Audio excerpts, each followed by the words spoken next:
Morning, everybody. It's Limey Jenny on this gloomy, blustery, cold, yucky weather day. And I already have yucky brain, so yucky weather doesn't help yucky brain. When I started doing these videos, it was supposed to be working on building my business. Being somebody with a chronic illness who is still finding things to do, finding things that bring joy, finding things that bring purpose. And then suddenly this summer, whatever the heck happened to me, that landed me in 3 different hospitals, getting $1 million workups and still no answers. These have turned into mostly more like medical type stuff, and I apologize for that, but that happens to be what is going on. Am starting to work on a commission piece. Hopefully that one's still sold. I'm gonna need to do a finish spray on that, so I'm gonna have to take it out of the frame and do another spray gloss coat. And then I just got stuff to get rid of. Got my stuff for the accountant coming over later. Got my medical supplies for that. That's kind of all my life is lately, is medical stuff. So I guess I'll talk medical stuff. A lot of people don't talk about the psychiatric parts that come with being chronically ill. Some from the actual infections in the brain causes mood changes, personality changes, cognitive issues. That's the part most people don't see because I'm usually kind of hiding in the house while that's going on because I hate people seeing me that way. Probably a really good indication of how wacky and easily overwhelmed I become. The other day, I got a call back from the nurse at the breast center at Lutheran General, and I heard that all of my biopsies came back benign. So you would think that would bring somebody such relief, such joy, such happiness. My illness has affected me so much that I was almost a little bit upset because I thought I was finally going to have an illness that doctors recognize that they wouldn't make fun of me for when I tell them I have it, that wouldn't look at me like I had 2 heads when I mentioned that illness and wouldn't send me for a psych eval saying I'm making it up. And that's pretty stupid. That the illness I've been dealing with for 16 years is handled so poorly by mainstream medical doctors and mainstream hospitals that they have caused any of us who have been going through this a long time actual PTSD. We fear going to the doctor. We fear mentioning our health history because we know how we're going to be treated. So mentally, how sick is that I was almost disappointed that I didn't have a disease that was more recognized, right? And then in that very same day, somebody or some family or some group of families, could be my Turner family, could be old church family, new church family, could be high school people, could be just somebody random I barely even know, could be somebody from a Lyme group. It could have been anybody, but a strange lady showed up at my door asking for Jenny, her and her dog, with an envelope with Jenny typed on the outside. And somebody had given me $1,000 so I could go to New York and be at the Lyme Mind conference with my artwork. Should have made me elated. Should have made me happy. And whoever you are, it did. It really did. I am overwhelmed that somebody cares that much about me, that they really wanted me to be able to be in New York with my artwork. And whoever you are, thank you. Sorry I couldn't do it. I became so overwhelmed at the idea of trying to find flights, trying to find a hotel, trying to figure out what's even close to where this conference is, that I became a crying, crazy woman, literally. I couldn't figure it out.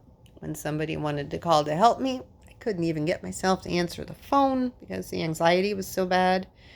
Then I was starting to feel guilty spending money on a trip to New York when this is my last week that insurance is covering my treatment, and then it's going to come out of pocket. So why would I spend money on traveling in a hotel when I have so much medical stuff coming up? So then I was feeling guilty and feeling bad that this person wanted me to go to New York, or whoever these people were wanted me to go to New York, and I couldn't even do that to actually let them bless me the way they wanted to.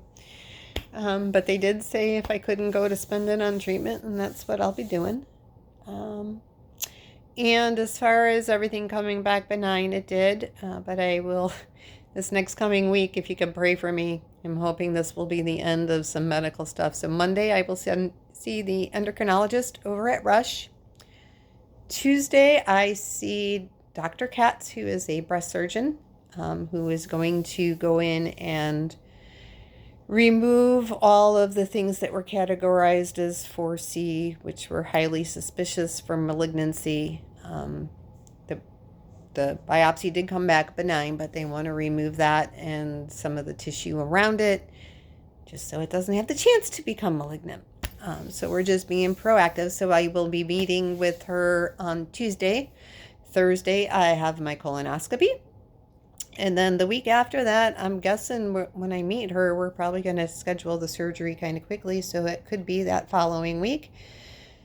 And then October 30th, I go back and see my Lyme specialist in Wisconsin. And hopefully that is the end of all this medical stuff. Because from the end of May until now, and probably for the next several weeks, and then, of course, as long as this treatment goes on, I haven't been able to work much on the business.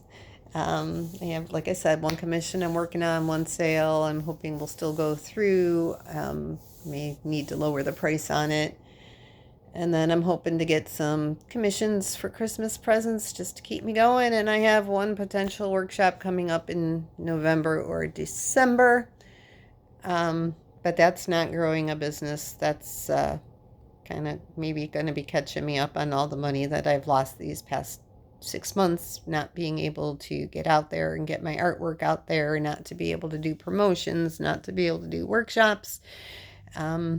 People were right. Maybe this was something I shouldn't have taken on. People at my old church didn't want me doing it because they'd be afraid that if I got sick, I'd be disappointed. And they're right. I am disappointed that I wasn't able to just go after it and keep going. But life happens, and doesn't mean I'm giving up. I just renewed the business license, so I've got another 11 months to see if I can turn things around, if my health cooperates. And then hopefully I'll get back to making videos that are more about working on my goals, because right now I'm kind of just in a holding pattern. I'm not working on my goals. I'm not trying to schedule new workshops. I'm not trying to update my website. I'm not trying to do promo videos. I'm just trying to make it through each day, one day at a time right now, because there's a lot that's been going on that I wasn't planning for. I have a lot of family members going through stuff that are so overwhelmed with taking care of other family members. And it's just, some prayers for my family overall, because there's a lot of us going through health stuff, a lot of us with things that we can't seem to get answers for.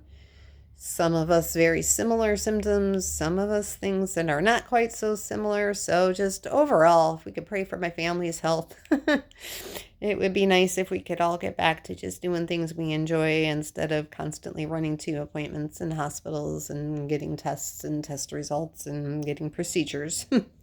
And again, Limey Jenny, life's still good. God's got me no matter what it is he's going to be taking me through or is taking me through. Maybe this is half the battle, is Jenny learning that just because she makes plans doesn't mean that they're going to happen.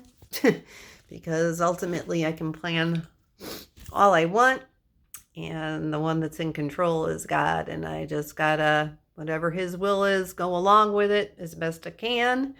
And remember that he's awesome no matter what, and that he's got me no matter what, and that there's a purpose for everything. And I fully believe that. And right now, I am going to go rest. My accountant will be here this afternoon. And then tonight is Awana, and it's dog night. I don't know what dog night means, but I heard that there's going to be dog games, and I heard that there's going to be an actual dog. So if you have kids between cubby age of preschool and 5th grade, which is the top for our T&T people, and you would like them to come visit Awana, come to the branch tonight. They're going to have a great time, I guarantee it. Have a great day, everybody. Bye.